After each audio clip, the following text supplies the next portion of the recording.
Well, universities always used to be the bastion of free speech, even radicalism and protest, back when I attended in the 80s. But they've slowly changed to being woke, fragile, and only able to handle left-wing views. And Parliament recently reinforced that when they discussed a proposed bill. But there was one wonderful speech. You've got to hear it.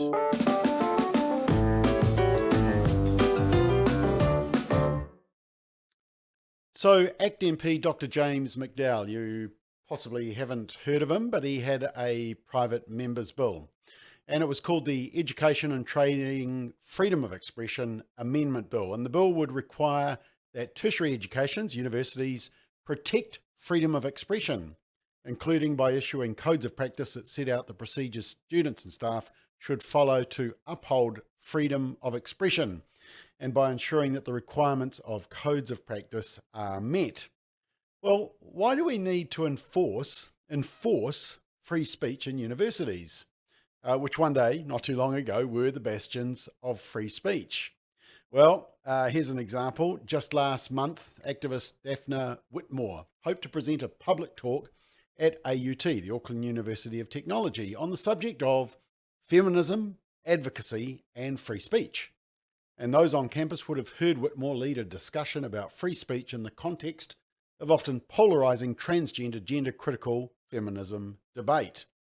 And in fact, the previous year, Whitmore had taken on the Palmerston North City Council and won after the council cancelled a booking for Whitmore's group to speak in a library in 2021. That's Speak Up for Women. Yep, cancelled, couldn't speak in a library. So you can have drag queens reading children's books to kids in libraries, but not discussions about the definition of a woman. Now, AUT said there was a bureaucratic error, and they cancelled the booking. Bureaucratic error, yeah, right. According to media reports, the Rainbow New Zealand Charitable Trust applauded AUT's decision to cancel, and there was a post that AUT spokesperson and trust board member Jesse Luthwaite said AUT will not allow hate speech masquerading as free speech to be platformed on any of our campuses. Now, there was actually a recent survey conducted by Courier Market Research on behalf of the Free Speech Union, and it gathered over 1,200 responses from university-employed academics. And in the findings, almost half of the respondents felt constrained, half of the academics felt constrained to raise differing perspectives and to argue against the consensus, and even more so in discussing the treaty. And concerns about the protection of academic freedoms were raised also last year, in this case, when the Royal Society Te Aparangi began a disciplinary investigation into the co-authors of a letter to the listener, which criticised a proposal to give Matarangi Maori knowledge, parity with other forms of Western knowledge in the NCEA curriculum.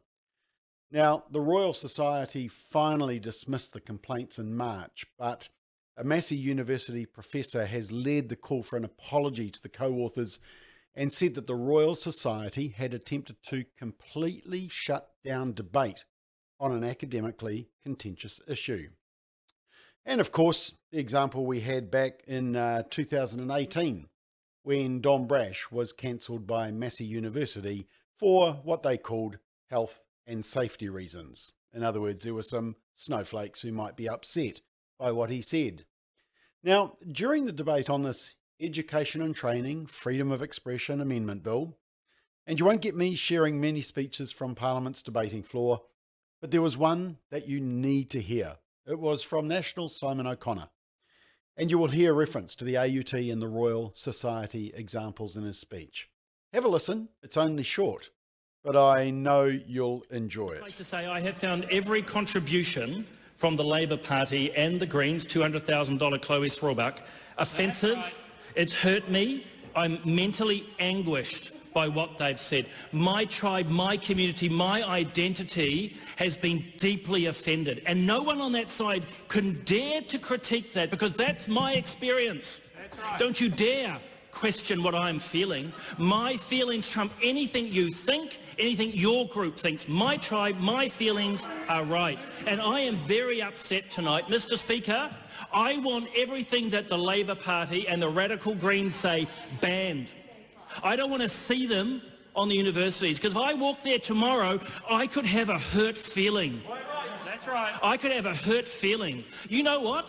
I could go to a university and someone could say, Simon O'Connor, we don't agree with you. And you know what? That's just going to cut, according to the Labor Party, so much to my heart. Yeah. They're going to say, gosh, you're a Catholic. Oh, what terrible sin could that be? That's a terrible thing, and I feel really hurt about that. You're an academic, you've studied, you're privileged. Gosh, that's going to hurt. Mr. Speaker, I'm doing this as parody because what doesn't seem to get the left is that freedom of speech relies on the ability for actually an array of ideas. And the whole point of freedom of speech is not for the speech we agree with, it's the speech we don't. That's right. And unfortunately, our universities have been captured by a bunch of left-wing progressives. And it only needs one quick example. AUT University, I've written to them recently. Guess what, Mr. Speaker? A bunch of women, if that's probably the wrong pronoun and collective pronoun anyway, but a bunch of women, want to be really specific about that gender, a bunch of women wanted to go on to the university to talk about women. And you know what happened? They were banned. Women were banned from talking about women's rights. And not only that, they were abused, they were given hateful speech, they were harassed, they were bullied from people who call them inclusion officers, from academics. It's an absolute disgrace. It's an absolute disgrace. And let's be under no illusion here. This has nothing to do with freedom of speech from the other side. It's all about control. You will only be allowed to think, say and preach what they believe in. That is autocracy, that is a totalitarian mindset, and it infects like a virus our universities. It's an absolute cancer, and like any cancer, and the doctors know this, you rip it out. And the best way you rip it out is some sunlight. And there is an absolute arrogance, arrogance of the highest degree from the left and the radical left that they know best. That's right. And the thing is, you don't. And I can say that with confidence because I might be on the other side. I might have a different opinion, but you know what? I don't think I know best. I think I have an opinion. I could be wrong.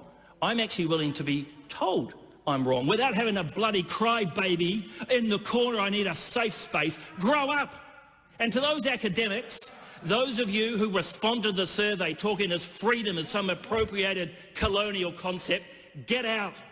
We pay our taxes. You're an absolute disgrace. To those academics, including those who fought for COVID, who bullied and harassed other academics, those 7 who stood up, the Royal Society, an absolute shocker and a shame. To those COVID scientists paid huge amounts of money by this government, harassing their colleagues, an absolute disgrace. And so we need legislation like this. We need more legislation like this, because at the end of the day, Mr. Speaker, our universities are no longer filled with academics, they're filled with activists, and their mindsets are weak. And and they shake their head on the other side. We know it's so weak because they cannot even sustain the most coherent, simple, basic arguments without crying. University has flourished throughout the world. It's been given to New Zealand. By the way, universities are appropriated into New Zealand, just for you left-wing academics who need to grow up. They have a lineage of free speech and ideas. And so the final message is really simple. To those on the left, to those academics who do not believe in freedom of speech, grow up. And if you're not prepared to grow up, go and become a kindergarten teacher. That's right. Well, as you can see, a very powerful, passionate speech. There might be some upset kindergarten teachers, although I don't think freedom of speech is a problem in kindergartens. Now, sadly, the bill was voted down. National and ACT voted for free speech on campuses. Labour, the Greens, Te Pāti Māori voted against it. You know, that's the problem with hate speech laws that the left want to introduce. It will miss the important distinction between hate speech and merely speech they hate. and they'll end up using such laws as tools of political intimidation to punish opponents and shut down debate in the marketplace of ideas. The left either hate or are dead scared of free speech. It begs the question, is that because their arguments are so weak?